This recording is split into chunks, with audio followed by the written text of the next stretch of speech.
Hey everyone, it's Justin Krieg from Historic Columbus with another episode of Tuesdays with Justin. Today I was doing some research and came across some information about the early streetcar industry here in Columbus and found some interesting facts that you all might be interested to hear.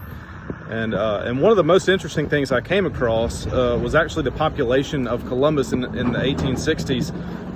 Columbus actually had a larger population than the city of Atlanta in 1860. We had them beat by about 100 people with a total population of 9,621. Savannah, Georgia at the time had a population of just over 22,000. And of course, Atlanta really blew up from a population standpoint from the 1870s on through to today.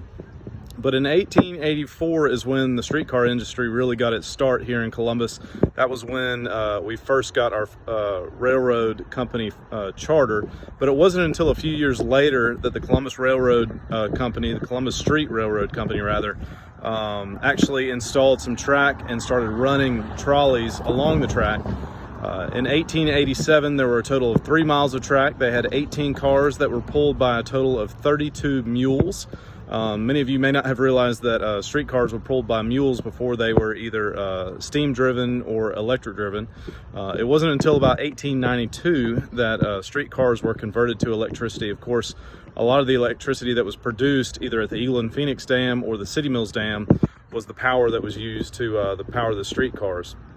Streetcars really didn't have a long lifetime. By about 1936, most streetcar companies in the state of Georgia had either turned bankrupt or the rails had been abandoned. A lot of that was really due to economic fallout from the Great Depression in the late 1920s. Of course, the cost of operating the streetcars was expensive.